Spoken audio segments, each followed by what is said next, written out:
Hi guys, and welcome back to another video of Gaming with the Powers. I'm Jay. I'm Sierra. And today we're going to be doing a review of Throne Santa Vs Krampus by Roxley. As always guys, if you like what we're doing here and you like our content, please go ahead and subscribe to our channel and give us a like and comment on this video. And let's go ahead and go down to the table and kind of show you how it's played, and then we'll be back up here for the review. Alright guys, so we're down here at the table. We got everything set up for a 1v1 game of Throne Santa Vs Krampus. So for those of you who are not familiar with Throne is a battle Yahtzee type game where you are rolling dice and then you're going to get symbols and numbers on the dice. You're going to use these to match up, and you're going to have different player powers, and you are battling against each other. And so we'll just kind of take you through the different phases, and then we'll play one full turn. So basically start off the game. Everybody has what's called a, you have your health dial. You're going to set your health dial to 50. Everybody has a CP or combat points dials. You're going to set that to 2. So obviously your health determines how much health you have. Your combat points are going to determine, your cards are going to cost combat points, and so you spend those combat points in order to play cards and upgrade your abilities and your powers. Okay, real quick, some of the card sleeves you're looking at here do not come in the base box. This is a special upgrade, I guess, that you can get through the Kickstarter for this one, and then on the Roxley website they have card sleeves for each character. So these card sleeves do not come with the box. Everything else that you're seeing here does. Okay, so the first phase of the game you have is called the upkeep phase. The upkeep phase is for if you have any status effects. So certain characters, neither of these two characters have them, but certain characters might have like a poison or a bleed or something like that that'll kick off in the upkeep phase, where you have to roll a dice to determine if you're going to take damage. That is your upkeep phase. The second phase is going to be your income phase. During your income phase, each player will gain 1 CP and they will draw 1 card. Okay, that is the income phase. Then you will move into your main phase. I'm going to go ahead and draw 3 more cards here real quick. Then you will move into your main phase, where you can play cards before you go ahead and roll your dice. So these cards, for example, are denoted with a blue border. Okay, these are main phase cards that can only be played during the main phase. So this one would be an example, Vegas Baby, which allows me to roll 1 dice and I would gain half the value as CP rounded up. That's going to be a main phase card. Okay, you have other types of cards really quickly. So you have a power upgrade card. Okay, if you can see here, it says it has a little M insignia. That means it can be played during the main phase. So this is another card you would play before rolling dice. You have cards with a red border. Okay, these are instant cards. These can be played at any time on your turn, your opponent's turn, during any single phase of the game. And then the last card you have is the roll phase action, which is denoted by an orange border. So these cards can only be played during the roll phase. So whether it's the offensive roll phase or the defensive roll phase. So those are the 4 types of cards that you have at your disposal to play, and they denote you when you can play them. So that is your main phase. So you can play those certain type of cards, your main phase cards, your power upgrade cards, the instant cards you can play, and you would spend combat points to do that. So like, do you have that? Yeah. So this would require you to spend 2 CP combat points in order to upgrade your ability, and you would set the card down there like that, and your ability is now upgraded. So that is the main phase, or main phase 1. You actually have 2 main phases. Next, the next phase is your offensive roll phase. So what you're going to do then is take your nice little dice. You're going to go ahead and roll them. And depending on what you roll, your board will have different powers. So, you know, for example, this power is if I roll 3 presents. Right now, I only have 2 presents, you know, and they denote whatever, okay? you have, once you roll the first time, you have 2 additional rolls, okay? You are allowed to choose any dice that you would like to reroll, and you're allowed to choose any dice that you would like to keep, just like Yahtzee. So if I wanted to keep my 2 6s, let's say I want to get crazy and try and do my player power over here with 4 horns, okay? I would then move these over to the side or wherever, however you want to do it, and then I would take these other 3 and I would re-roll them again. You get 2 additional rolls after the first one, right? So I rolled again, I didn't get what I want, I get 1 more roll, and oh look, I got another 6. But that still is not good enough to get what I need, right? So then I might look at playing a roll phase card. Okay, so I could play something like this. Try again. For 1 CP, I would spend my CP, and it says you are a chosen teammate, may re-roll up to 2 dice. I got 2 dice right here. Let me roll, and I get nothing. So that is the roll phase. Once you have rolled your dice and determined what power or ability you're going to use, then it'll go to, depending on what you do. So you have attacks. So let's say, for example, I happen to roll my extra 6, okay? I would activate this card, so you would do it everything in order, right? So I would gain a gift, I would draw 1 reject, I would inflict 2 coal on my opponent, and I would deal 9 damage. Now, there's different types of damage. You have normal damage, which is denoted by a black circle, okay? You have undefendable damage, which is denoted by, you can see it better on here, and it'll say it behind it in italics. This is denoted by a red circle. You also have collateral damage, which is the same thing. It also is denoted by a red circle. The only difference between undefendable and collateral damage is that you cannot use cards to modify it, the damage. So, for example, there's certain cards. Let me use my rejects for a sec. Let me go to Bitey, because he's right here. So if I use Bitey, you says it's an attack modifier, I can add 2 damage to the attack. So if it is an undefendable attack, I could add extra damage to that to build it up. If it's a collateral damage, I cannot, okay?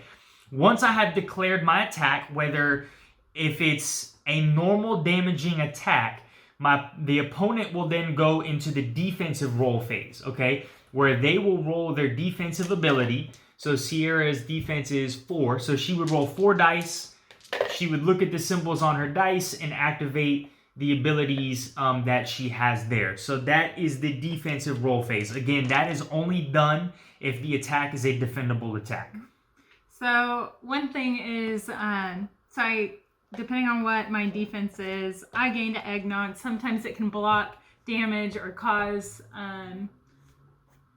what do we call it? The damage that goes back to you? I deal damage back to him, but then I got to remember to take the damage. So he did 9, and I denote that on my health track. Yeah, I know what you're talking about. I can't remember it right now. But yeah, like everybody's defense abilities are different. Like she said, so hers is she's gaining her status effects, and we'll go over that in a sec. Mine is I can inflict certain status effects, or like if I had a reject out, I could deal 1 damage to her.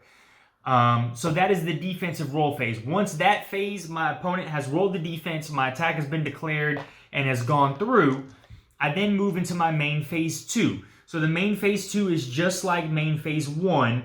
If I want to play cards, I can play regular main phase cards. I can play instant cards if I want to, or I can continue to upgrade my abilities. Sell cards. Yes, something I also forgot to mention was during your main phase, you can sell any card in your hand for 1 CP. So let's say I don't need this try again. My luck is great. I can roll 6s every time. That's not the case for me. As you can see, I struggle. I can sell this card, just put it in the discard pile, and gain a CP to help me navigate and use my other cards in my hand, okay?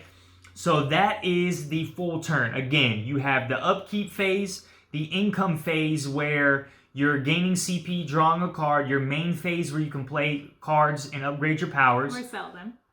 Or sell them. You have your offensive roll phase where you're rolling your dice to activate your abilities. If you activate a power that is going to deal damage to your opponent that's defendable. Your opponent will do their defensive roll phase, then you move into your main phase 2, and then you end your turn, and your opponent activates all those steps in their order. The last thing that I wanted to go over, guys, and the last thing that you really need to know is looking at their player aid sheet is what I would call it, a setup sheet. So each character has their own specific sheet. So on the front of the sheet, it's going to tell you a bunch of different things. You're going to have all of the status effects or special things that this player can do. So for example, Krampus, right? I have 2 types of status effects. I have coal and I have gifts. So it'll tell me the different things about the coal, whether it's a positive or negative status effect, how many, my stack limit, how many I can have or an opponent can have. It tells me exactly what it does and when I can use it and when I cannot use it, okay? The last thing, some characters are going to have special companions, okay? So like, for example, Krampus has reject companions, okay? This is a separate deck of cards. Other characters, if you're not familiar with Dice Throne, they'll have like a separate, like there's a character that has a tiger with her, that'll have a separate tiger dial. Everything you need to know is on this sheet that'll help you get set up. It'll tell you the dice that they have and what the icon is, the iconography of the dice along with the numbers of the dice. And then on the back of the sheet, will tell you the complexity of the character, kind of a little bio about the character, and then any rule clarifications that you might need to reference if you get confused during the game. So that, I believe, is a full tutorial and full walkthrough of how the game is played. Do you think I missed anything? I don't think so. Okay. Maybe the ultimate. Oh, ultimate. Yeah, that's a good one. So when you roll all 6s, guys, all 6s, you can activate your ultimate. When you activate a ultimate, the only thing that can alter the ultimate is dice. And it says it down here, dice may be altered to prevent an ultimate. Otherwise, no action of any kind may be performed by an opponent until the ability fully completes. Your ultimate is automatically undefendable. And so I think that's pretty much it. It tells you what it does, and they kind of have like their cool little thing. But yeah, that was a good one. Ultimate. Their cool little thing. What They're do you mean? cool. They each have their cool little the name. Well, that's on all of them. Yeah. And so I think that's it. That's definitely going to be the strongest ability. Yeah. Do the most damage, plus get the most like positive status effects, or you might be able to apply negative status effects. And when he said nothing can prevent it besides dice, that means if you had a card that might change their dice, you can play that to change their dice, and then it's preventable. But besides that, you can't prevent any of the incoming damage. Correct. You can't block it. You can't do anything. You just got to take it. Correct. Yep. All right, guys. So I believe that's it. So as always, we're going to walk you through one full turn of the game and show you a full sequence of how everything is played. Let's take a card back. So go back to 50. Yeah, she's gonna go ahead and set back to 50. We should start it like it's a first turn. Yeah, so we'll start it like it's a first turn, and then I'll just go ahead and go first. So the first player will skip their income phase. So I will not draw a card. I will not gain a CP. So I would move into my main phase. So really, the first thing that I would do is you gotta do your setup though. Don't you get a? Oh yeah. So my setup would be I get a reject out in my player board. So there's my reject. I got my own special deck. So now I'm set up. We're all set up. We're ready to go. So income phase. I skip my income phase for the first player, just for the first turn, and then I got my cards. So I would look at, and again, guys, we're not really trying to play, so we'll just take you through how it would work. So these are the 4 cards I got, right? So I'm looking at this. I'm probably gonna play Vegas Baby. Go ahead and roll a dice, and I gain half the value as CP, so that's a 5. So that's a good roll. That's 3. That is a good roll. So I move up to 5 CP. Okay, then I'm gonna play for 0 CP, getting paid to gain an additional 2 CP. So I'm up to 7. I'm then gonna spend 3 CP. Main phase card and draw 2 rejects. So bringing me down to 4. That's a really good first hand. Yeah, I would draw 2 rejects from my deck. So I draw Squishy. I can prevent 3 incoming damage after being attacked, and then Sargi, make my attack undefendable, okay? The last thing I have in my hand is a roll phase card, so I cannot do anything. So I'm now completed with my main phase. So moving out of my main phase, I'm going into my roll phase. So I'm going to go ahead and take some dice here and roll. So you guys, you can see I got 2 sticks for a 1 and a 2, and then I got 3 bells for a 4, 4, 4. I think I'm going to keep 1, 4 and re-roll everything else. So this will be my second roll. Ooh. All right, so I got a 5 and I got 3 1s. I think I'm gonna keep the 4 and the 5 for my last roll. And I got 2 6s and a 3, which actually works out because I got a 6 and a 3. So I have 3, 4, 5, 6, okay? That allows me to activate Misbehaving, which is my small straight. Or you could do Bad Tidings. Or I could do Bad Tidings, which I'm probably going to do Bad Tidings. So I'm going to do Bad Tidings, which is a stick, a bell, a present, and a horn. So I can distribute 3 coal among opponents. So I would give her 3 coal. Okay. And then I deal 2 collateral damage to each opponent per coal on their board. So basically, remember, collateral damage is just like... it's like if you were playing with multiple people, that it's team like would collateral. share, each get that damage. But it is undefendable. It is undefendable, and so she's taking 6 undefendable damage. So she would not roll her defense phase. Now, you're probably looking at my board and saying, well, why didn't you do Dottie and add 3 damage to it? If you remember, guys, collateral damage cannot be modified. So I cannot use Dottie to modify that damage.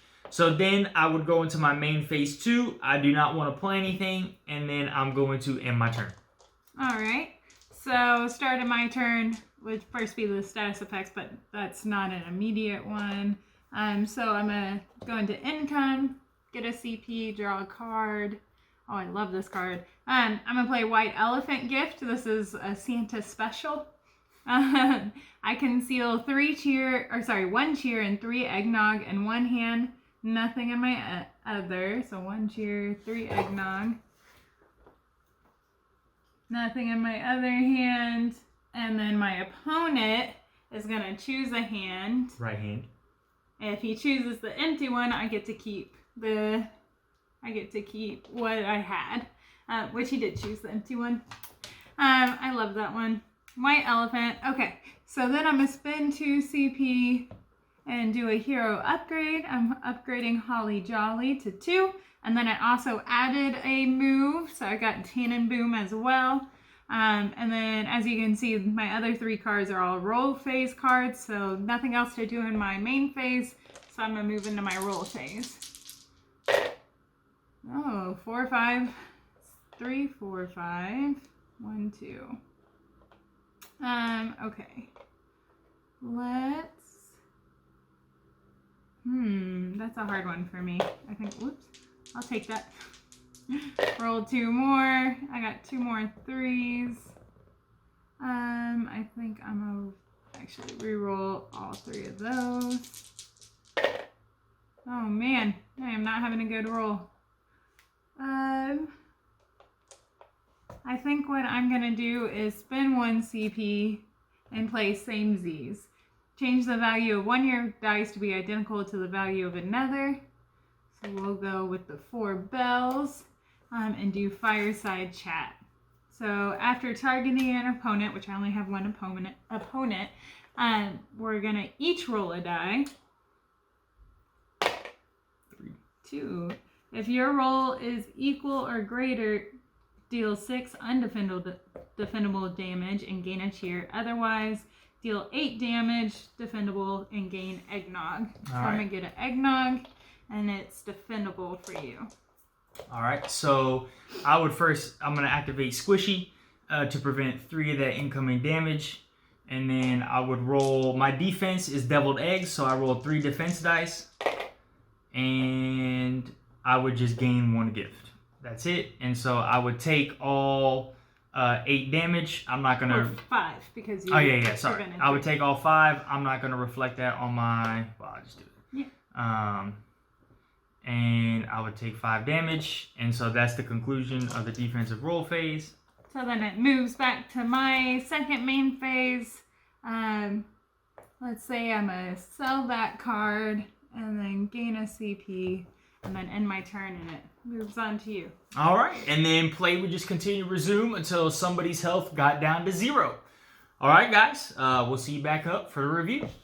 All right, guys, so as always, hope you enjoyed our tutorial. I know it's a little bit lengthy, but we felt like this is the first Dice Throne video that we had out on the channel, and so we kind of wanted to explain. We have all the Dice Thrones, so we'll eventually get into all that, but for this being the first one, we wanted to get lengthy about that. All right, guys, so jumping right into it, starting with the theme. I'm gonna go ahead and give this theme an A+.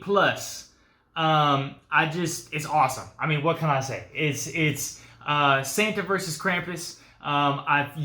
What's cool is all the different player powers that and all the rejects and some of the cards you have that go with the actual character itself. And again, I mean, it's a Christmas theme, guys. It's Santa versus Krampus. When they saw this, I was like, I'm backing this immediately. So yeah, A+ for the theme here. It works really well. Santa and Krampus hate Santa, so he wants to battle him and take over Christmas. And so that's kind of the feeling that you get here, is y'all are fighting to see who's going to be take over the holidays. I agree. I gave it an A+ as well. Some of the things I love is some of the moves really show kind of who Santa is. So Santa gifts things. Normally in Dice Throne, you're not going to want to give good things to your opponent. But some of Santa's moves, I actually do give them the cheer and give them gifts. Versus Krampus has his reject toys, his companions that he uses. He gives coal to his opponents. It's just funny. It really goes with the theme of Christmas and Santa versus Krampus. Mm-hmm. All right, moving on to components. So I'm giving the components an A here. I think the quality of the actual components themselves, so the boards, the dice, your punch board tokens, I mean, it's generic, what you would find across all board games. The combat point dials, the health dials, sometimes they can be a little finicky. I think for us you can see how loose this side is for Santa, and you just got to push it in every once in a while. So it's not superb quality, but it's still great. The best part about it is the artwork. The artwork is phenomenal on this. And then, for us, again, we have the card sleeves, which is a separate thing. But, I mean, I think they really make the game stand out. I love how smooth they are. Yeah, I think it'd be cool to show them what the backs of the cards look like without them. So, those are the backs of it. Just a generic. Yeah, which is just a generic dice on fire, which is their standard logo. But, once you have the card sleeves, it takes it to that next step, and it's so awesome because it feels more in tune, in line with that character. And again, these card sleeves are so nice and smooth, and just the artwork on the back of them is cool. But yeah, I mean, overall, I think they're great components, so I'm giving it an A. I gave it an A+. I think the artwork, like he said, and the card sleeves just make it outstanding. It is great. Yeah, the punch boards, the dials can be a little finicky sometimes. I think we had to put them together when we first got them. No, we didn't have to put them together. They all come together. Okay. I think maybe one of mine was off. Yeah. And that's what it was with Santa. So yeah, that's small things, but I think overall, the dice are really cool. They're kind of got a marble look to them. I think that kind of stuff is awesome to me. Yeah. One thing I also forgot to mention was the tray that they come in.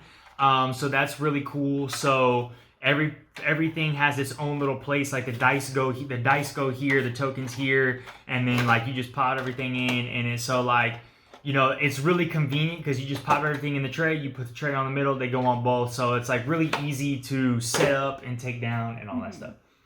All right, moving on to setup. So I'll go ahead and give the setup an A. Again, the setup here is, I mean, it could borderline an A+ for me. I mean, the setup is just so ridiculous easy. It is like easy. I said, because of the everything stacked in here, you're literally just taking out your board, you take out your leaflet, you put the status effects on the leaflet, you got your dice, set your health to 50, shuffle your cards, boom, boom, boom, you're ready to go. Literally takes like 2-3 minutes at the most. And yeah, so I mean, like, I don't know if there's no middle ground between A and A+. So like, I guess I'll just go with an A+. I'll change my rating to an A+. No, I actually did give it an A+. I don't know what I was looking at. My side, I gave it just an A for setup. I don't think there's too much for it. Sometimes when we play with other characters, there's a lot of status effects in it. Yeah. There might be a little bit more to the setup, but overall, I think it's really relatively easy. All right, guys, moving on to length. I went ahead and gave the length here an A+.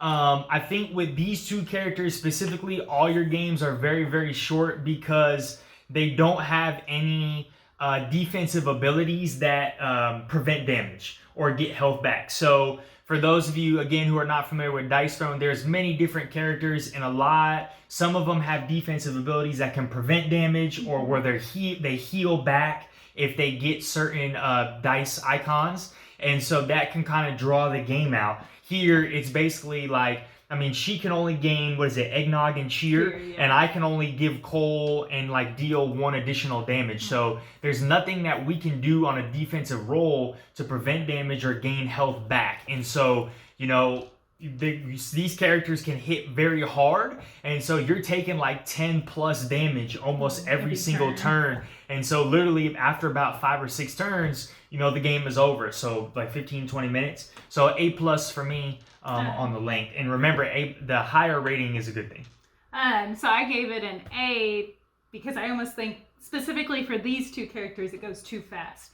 I don't get much into my deck with Santa. I feel like you go through it a little bit more with your rejects and everything. That I don't feel like it's long enough. But sometimes that short game is really nice. So yeah. I still gave it an A for that. All right, moving on to difficulty. So as always, guys, remember the higher rating for difficulty is good. Means it's less difficult. Less difficult. Yeah. So I went ahead and gave the difficulty here an A. Right. I know it says on the box that a Krampus is like a 4 on a complexity. I think Santa's a 3. And Santa's a 3. So I can kind of see that with Krampus because you have to manage your reject deck a lot, and like there's cards in his main deck.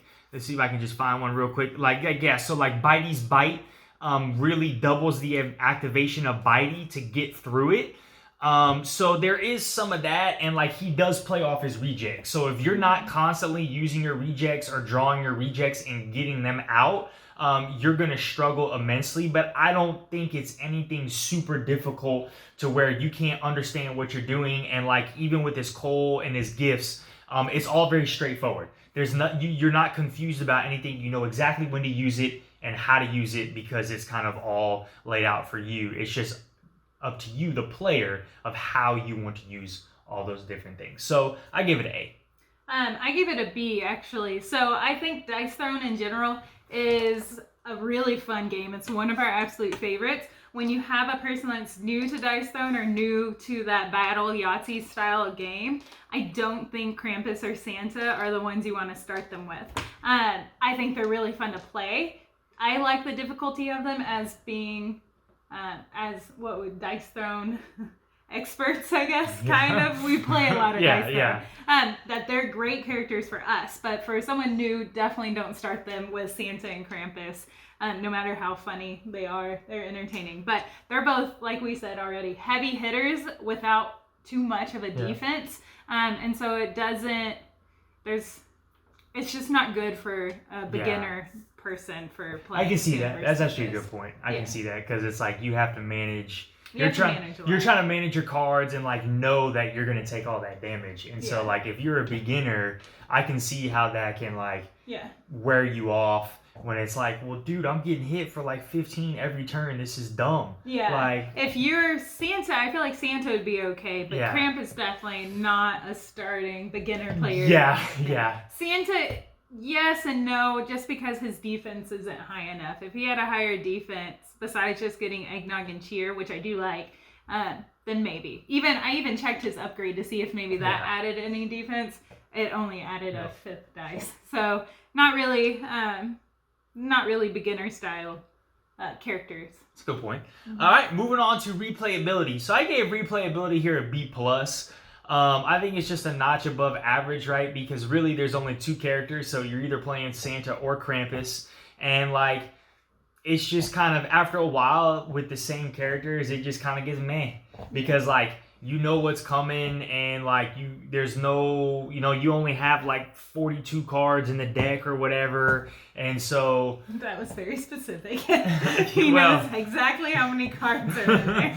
Yeah, it's from Dice Throne Adventures. Yeah, because you have to limit how many cards you have. Yeah, so there's only a certain amount of cards in the deck, and like you go through, after 2 or 3 times, you're going through every single card in the deck, and so like the excitement of, oh, well, I never seen this card before, just kind of wears off, and like wears off quickly with these 2 characters because of how quick the game goes. Yeah. So again, it's not bad, but for me, it's just a tick above. I still have fun. It's still cool, but it's just that tick above average because I'm getting different cards in the playthroughs with different turns, but it's like, at the end of the day, you move through everything very quickly. So just B+ for me. I gave it a B+ as well, actually. Kind of the same reasoning. There's only so many cards, and we don't get through enough of them. I still think there might be some cards that we haven't seen. Yeah. At least in the Santa deck. I think Krampus goes through cards a little quicker, but Santa doesn't. And I think maybe if we try to do the different characters with the other Dice Throne, it'd make replay a little bit better. But just doing Santa vs Krampus, love it. We'll definitely do it every year around the holidays still. But yeah, they're both just heavy hitters, and you kind of go through that. It's who can roll and get the heavy hits first. Correct. All right, guys, last one. Moving on to price. So the standard box retails at about $30, I believe. That's like, I don't know. It's like $30. He pays for most of our games. I believe. I backed the one I backed on Kickstarter was obviously the all-in. So there's a lot of stuff here. I think the only thing here that's missing is the minis.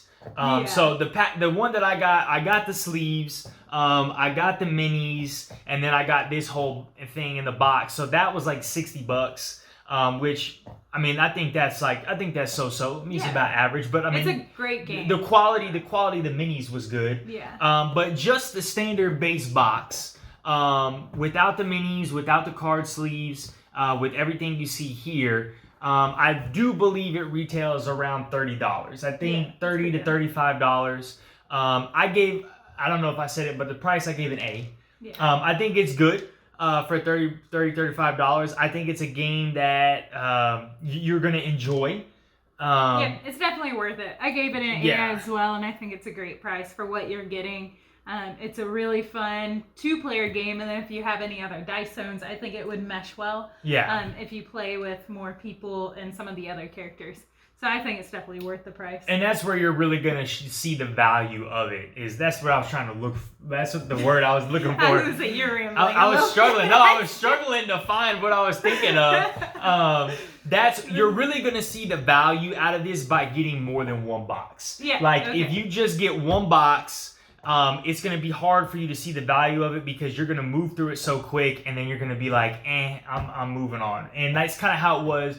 What happened with us was we went and just got one box, and then we were like, oh, this is exciting. Like, you mean when we first bought Yeah. So when we first bought the original Dice Throne. I think one thing to explain is Dice Throne typically comes in a box like this where it's one character versus a second character. Yes. And the characters change. They have different seasons. Yeah.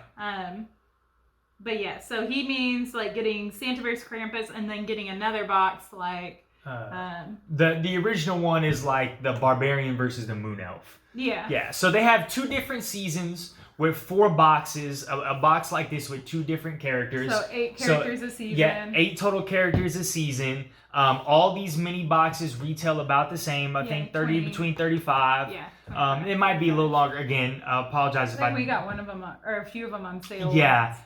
They also have on the Roxley website like an entire season 1 chest, I think, for $100 that gives you all 8 characters in one box. But that's where you're really going to see the value shine, by getting more than one of these character boxes, because you're going to move through these character boxes so quickly, and after a while it's going to kind of get stale. And so then when you pick up another box, you now have 4 characters that you can mix and match together. But still, there's very good value out of this box with what you're getting. And I think I'm going to say this: if you're getting this box, you're getting it for the theme of Krampus versus Santa. Yeah. And so, like, kind of have on your shelf during the holidays. So, overall, what I'm trying to say, the price, I think it's a good price point for what you're getting for the different boxes, the content you get. And so, A for me. Yep. A for me overall. All right, overall ratings. Overall ratings. She already gave you an A. A plus, actually. Oh, she's going to A plus. I go back and forth between A and A plus. I love the theme. I think that's what gets me on this one. I know it's going to be one that we play yearly around the holidays. Okay. So. Yeah, I'm going to go ahead and give this an A plus for me too. Again, I think the main reason for this is just the theme of it. Again, like I said, I saw it and I was like, hey, look, Santa vs. Krampus, this is awesome. Went crazy for it. Yeah. So, again, that's why I'm giving it an A plus. And it's a great game. It's a great game overall. So it's a nice battle game, and then you can combine and mix and match. So I love the names of the cards and the moves and everything. I think they did a great job overall. A plus for both of us. We enjoy it. As always, guys, thank you for the time. If you like this, like, comment, subscribe to our channel. Tell us what game you want to see us review or play next, so we can tell you guys if it's worth buying or not. And that's all I got for him. You got anything? Happy holidays. Happy holidays, guys. Bye. Bye.